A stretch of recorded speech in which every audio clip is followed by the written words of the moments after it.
Hello and welcome back to Solid. My name is Jake. Thank you guys very much for joining me on today, Friday, April 25th. And we got a bird's eye preview coming at you for the halfway point of the regular season in the UFL. The Battlehawks currently 2-2 after losing two straight. Not good. And then the Michigan Panthers are 3-1. And what kind of are they on a winning streak? I know they're on a winning streak because they just won last week, but they're on a 2-game winning streak. They're tied in first in the USFL division conference, whatever the hell you want to call it. But that's what we're looking at. That's what we got going on in this game, man. It's not exactly what you would want to be in. It's a weird situation because this game we're right back to kind of square one. At least with the Battlehawks offense, we're right back at square one. Like going into week one, we're like, I don't know what the hell this offense is gonna look like this season. We got Manny Wilkins and he sucked butts last year, and then he ended up coming in and doing well in those first two games. And then now we're right back there with Max Duggan. It's like, man, I don't know what the hell this cat's going to do now and how this offense is going to work. I guess the benefit that we have now over what we had in week one is that we know that this Battlehawks offensive play calling sucks ass. So we're looking at that, which is, again, not where you want to be, but hey, them's the breaks. So first and foremost, as far as the injury report goes, the only person, so not the only person, because Manny Wilkins went on the IR, which means that he's done for 5 weeks. That fucked his ankle up pretty bad. Whatever his Achilles, I don't know if anybody's actually said what it is yet. It was an Achilles. I'm not a doctor. You're probably not a doctor. If you are a doctor and you're listening to me, stop listening because I'm dumb. And you shouldn't poison your mind with this. But, okay, doctors, stop listening. Me and you, we're not doctors, but that was an Achilles. Listen, we know Achilles when we see it. And that, what we saw last week, that was an Achilles. So, Manny Wilkins, he's going to be done for the season, but they just put him on IR. What that means is that he's going to be out for 4 weeks, or 5 weeks, at least. So it is Max Duggan. Other than that, though, on the Battlehawks injury report, the only person who is not playing in this game is Carson Wells, the rotational edge rusher. And I believe, man, I almost want to say that he might even be the third in that rotation because it's Travis Feeney and Pita Taumoi-Penu and then Chris Garrett. So they are really only going into this game with 3 edge rushers. So having that fourth one, I guess that's what Carson Wells would, and he's done good. Carson Wells has done good, but and I've liked with some of the violence that he's been playing with, but he's not in this game. But that does mean that Hakeem Butler is back. So if we're going into a game where the other team's defense doesn't know a whole lot about Max Duggan, because there's been film on him in college, but there's only one game of him in in the UFL, and that was last week, and he was playing with an incredibly limited playbook, and he played like shit for the majority of that game. The offense didn't necessarily help him out a whole lot. But they're kind of at a little bit of a, I don't know, strategic advantage is the right word. Am I tricking myself into thinking that this could be good? Yeah, probably. That's definitely what I'm doing. But hey, good for us. The Battlehawks, they also picked up this cat, Brandon Silvers. He was on the Battlehawks last year. I don't think he ever played. Pretty sure he never played. He's going to be he jumped right in to be the second string quarterback. Book on him, statuesque, got an arm. That's pretty much it. So that's Brandon Silvers. Hopefully we don't see him. If we see Brandon Silvers, things have been fucked. And I should say, unless it's garbage time, I don't think there's going to be garbage time in this game. At least not on the not in the Battlehawks' favor. But yeah, you guys get what I mean. If we see QB3 come in, that's been with the team for less than a week, glee, not good. And I saw somebody get Brandon Silvers in there. He knows the system, brother. There ain't no system. This the what we saw in the first 2 weeks of this season from the offense has been vastly different than what we've seen the last 2 weeks. I think you can probably take out last week because everything was shit with a backup quarterback. But even in that week 3 game, like the use of motion to get guys open, and that was gone. And it all kind of stems from the offensive line playing like dog shit for the last 120 minutes of football that we've seen. After playing like true heroes in the first 2 weeks, turns out that was because they're playing against shit defensive lines. So right now, going into this game, per offensive skill group, my panic meter, I've hit panic meter with the offensive line, with the wide receivers, because I don't think that they're using them well. If you remember me saying, I don't know if it was last week or a couple weeks ago, the way that they're doing this screen game in order to try to get the defense to show one safety, and then they're doing this screen game, but the way they're doing the screen game is really dumb and not playing into what the strengths are. Like if they're throwing the ball to Ja'Cory Pearson behind the line of scrimmage, they're trying to get a tackle out there to block for him, and that completely takes away Ja'Cory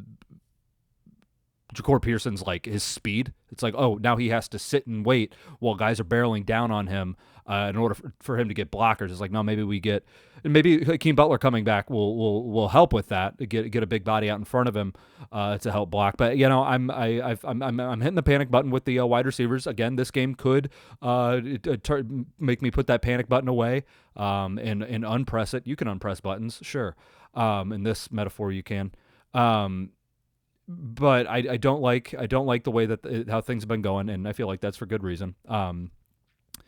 The offensive line, I said that.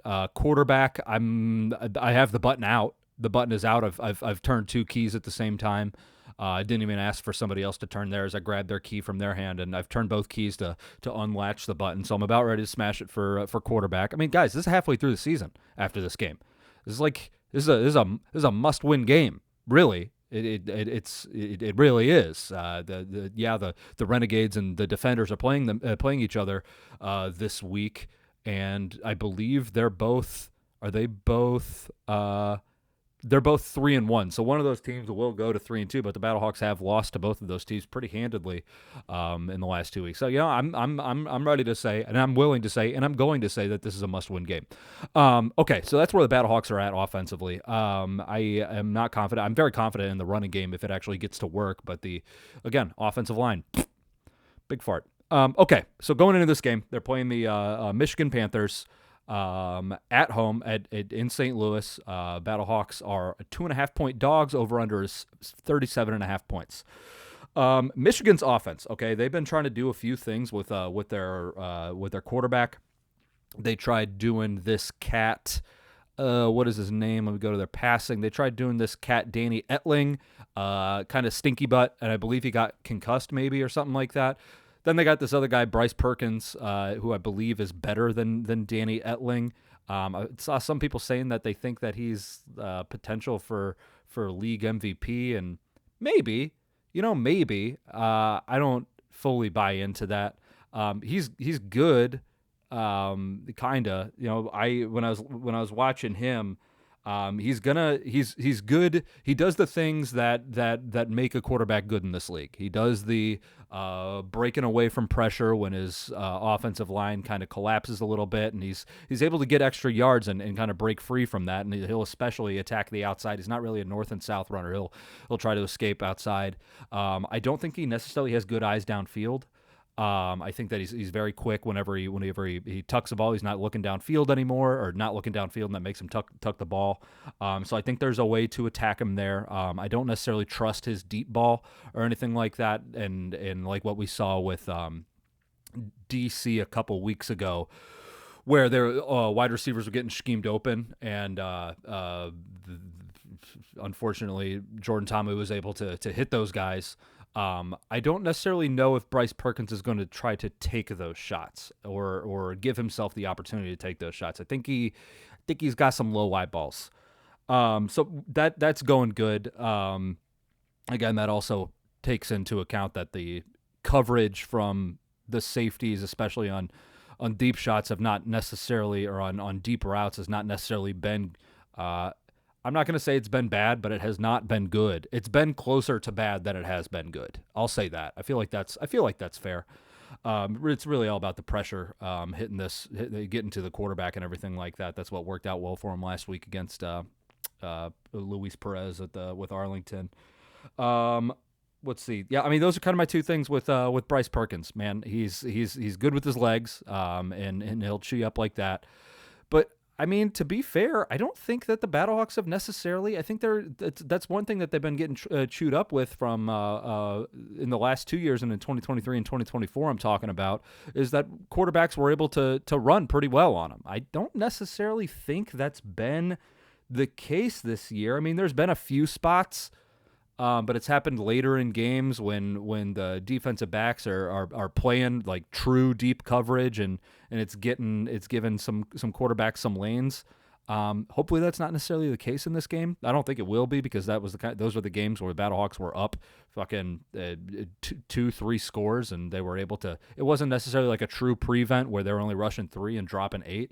But I think that the defense will be able to handle Bryce Perkins and kind of limit that pretty well. Their running game has been just fine. I'm talking Panthers running game. This guy, so they're right now they're starting running back Matthew Colburn, I believe is who it was. He's out with an injury. So right now they're doing Nate McCreary, Jaden Sheridan, and this other guy whose name I love, Toa Taua. Toa, first name, last name Taua. Toa Taua. Great name. That is listen, if I had a Toa Taua on my team, I'm literally going to talk about just Toa Taua, just so I can say Toa Taua as many times as I can. Toa Taua, that's fun. He's a strong running back. He had a good game last week. But really, they'll try to ride this guy, Nate McCreary. He's totally fine. It really just comes down to what that offensive line can do. And I wasn't totally impressed by them. They're good. They got a good guard. I can't remember what exactly his name is. Let me see if I can pull up this guard's name. Cole Cabral, one of their guards, is pretty good. But this Nate McCreary guy, they got this other guy, the Jaden Sheridan. It's Shirden. But Sheridan. I don't like him, and it's dumb, but it makes sense to me, and that's what matters because I'm the one talking. He has his jersey. He has the loose sleeves. And it's bad vibes. I don't want a running back to have loose sleeves. Maybe I don't know what, like, it's yucky. You know, it just looks, it's like you're going to run on a team. Loose sleeves is going to run on a team. I don't think so. I don't think you're going to do that, loose sleeves. So Jaden Sheridan, we're going to call him Sheridan because he got a bad shirt. I don't know. He might be good, but my eyes the entire time, I was like, this guy looks like he stinks with his loose sleeves. So I didn't like that. But their passing game is going to go through just 2 guys. Siasawi Mariner and Malik Turner. Those 2 guys, they have completed 69 passes, which is very nice. 27 of those passes have gone to Siasawi Mariner and Malik Turner. That is just about 40% of their passes go to those 2 guys. So, I mean, really, when it comes to coverage, sure, there'll be a few guys underneath. They got Samson Nakua, which is Puka Nakua's brother. They also got Kai Nakua, which is Puka Nakua's other brother. Maybe not brothers. One of them's a brother. Maybe they're cousins. I'm not entirely sure. Related to Puka Nakua. But if they hit you underneath, it's like, sure, you just don't want these 2 guys who are very clearly, especially the Mariner fella, number 4. You don't really want to let him eat a whole lot. Again, Bryce Perkins he's kind of finicky when he's carrying the ball. I think that pressure will be able to get to him. And the defensive line had a really good Battlehawks defensive line had a really good game last week. Frida Makanmoladun, TJ Pesafea, and the gang. The edge rushers, Feeney and Pita, and you guys, you know who they are.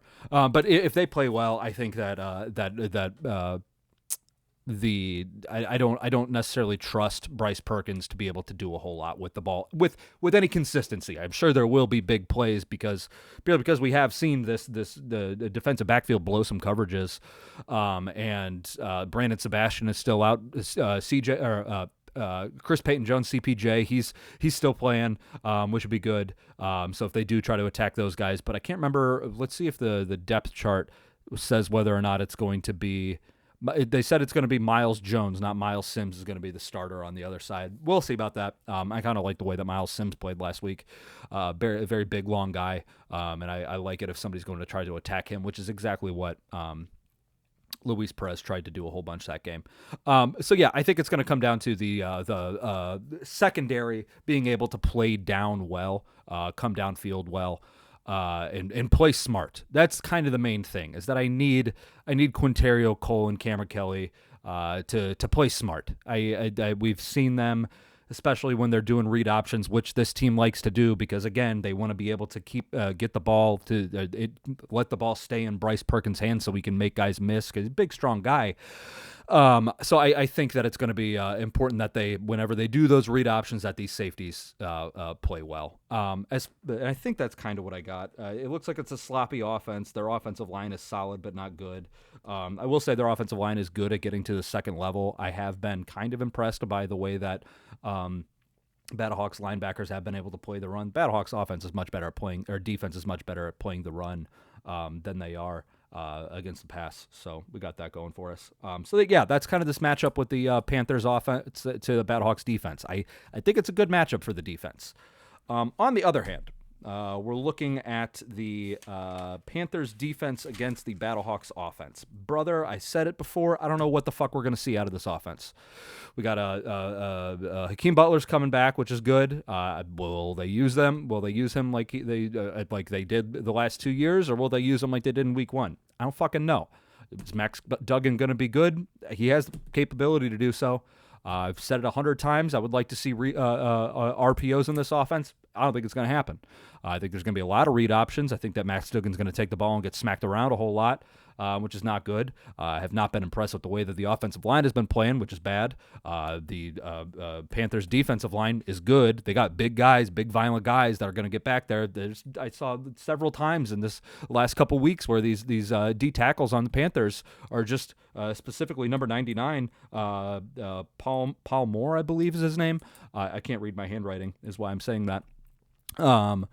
Let's see, number 99, Walter Palmore. These guys, they're good. They're good. They get off the ball and they just play bully ball. They just do bull rushes and get into the backfield. And I think it's gonna make Max Duggan kind of freak out a little bit if he hasn't really seen that kind of stuff. I mean, he did see it last week a little bit, but I'm not entirely sure what we're going to see out of this offense. I want to see Max Duggan get outside and throw the ball downfield. We've seen that he can do that. He's going to make stupid mistakes. I imagine that he's going to throw an interception or two.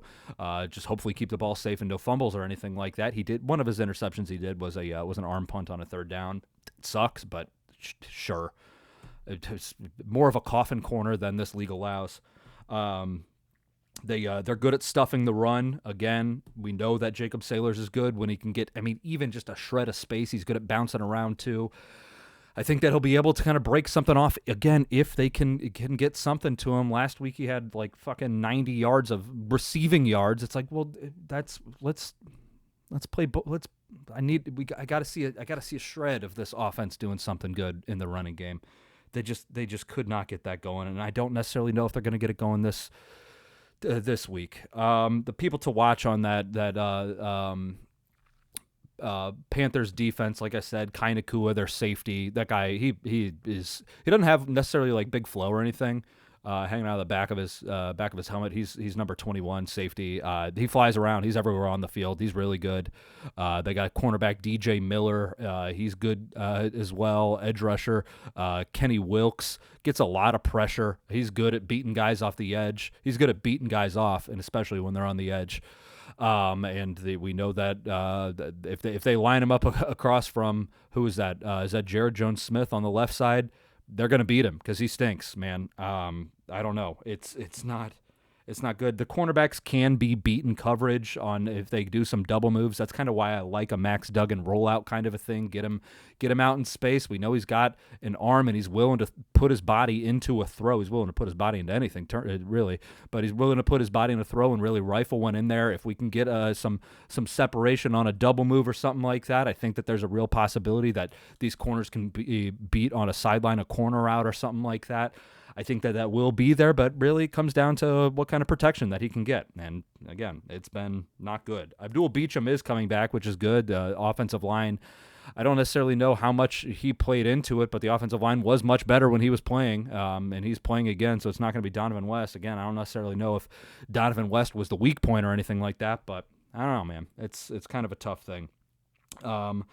Really got to get that run game going. Really got to get the run game going, give your quarterback some time. So that's kind of where we're at with it. I don't have any confidence in this offense to be able to do anything, and I shouldn't. But, we only saw one game from Max Duggan. It was a game that he was not prepped for. So maybe they have a game plan for him. I don't trust Anthony Becht and Phil McGeegan to necessarily do that. But I set my expectations low. That way I can only be surprised. That's a smart thing. It sounds bad, and it probably is unhealthy, but that's a smart thing to do because that's helped your boy out a lot. Okay, that's where we're at. As far as a prediction for this game, I don't think that either offense is going to do a whole lot. Last couple games, I've been thinking that it's going to be a team getting into the 20s and winning this game. Honestly, with this game, I think 15 points win it. I'm going to be a little bit weird. I'm going to say I think that the Battlehawks do win this game. It is a must-win for them. They got a lot of pressure on them. And who knows how that really works out. But what I like is a Battlehawks, let's say 14. And I'm going to say that's going to come from 2 field goals and a big Jacob Sailors, unfortunately, probably screen. And then a Hakeem Butler gets a 2-point conversion. So 14 points. And let's say the Panthers get 12, and that's going to come from it's going to be they're going to get 2 field goals as well, but they're also going to go for 3, and they're going to convert it. So, no, because that would be 15 points. Okay, they're going to get 1 field goal. That's as easy. Panthers are going to get 1 field goal and a 9-point touchdown. It'll be the first one, I believe, this season. And that's going to be like at the very end of the game, and then they're going to try to do the 2-point, or not the 2-point, the alternate kickoff thing. They're not going to convert, but I think the Battlehawks are going to win this game 14-12. That's my prediction, guys. That's what's going to happen. The Battlehawks are going to get to 3-2. Everything's going to get back right on track. I don't know if I said when this game is getting played. It's at 6 p.m. Central on ESPN and ESPN Plus, so we get the good commentators and everything like that. So that's where we're at, guys. That's it. Battlehawks go to 3-2, win 14-12. It's going to be ugly, not a whole lot of offense. It's going to be frustrating, and I'm going to come back and bitch. I don't know if I will be back with you guys on Saturday night, but I will definitely be back with you on Sunday morning. So yeah, I will talk to you then. Go Battlehawks, go Birds, go Ironbirds, cause the law. Let's get that law back on track. If you say anything to anybody, they're gonna be like, "Oh, that's a Battlehawks guy." That's what that is. Like, every single little reference I make here is about me going to a grocery store. That's like the only place I go. A grocery store today, and there's some old folks. It's always old folks. It's always old people. Except this time, I couldn't even get in the goddamn store. It was in between the 2 sliding doors, not sliding doors, but the 2 automatic doors. And these old people, 3 old people. One guy's got a cane, looks like a fucking pretzel. He's like, "Yeah, all right, get your fucking shit out of here." But they were walking in, and the guy in the front turned around and goes, "Oh, let's get out of the way." And there was like the slowest game of telephone ever, because he said that, and the person in the middle said, "Oh, so it said, gotta get out of the way." And the guy with the pretzel cane that's right in front of me, he's like, "What was that?" And he turns around, looks at me, and goes, "Oh, I'm sorry, I'm taking a long time." I said, "Yep." So obviously when I said "yep," frustratingly, that guy was like, "Oh, this is just a Battlehawks guy." So that's where we're at. All right, I will talk to you guys later. Go Battlehawks, go Birds. Jahad Campbell with the 31st pick, get the fuck out of here. Howie Roseman's a genius.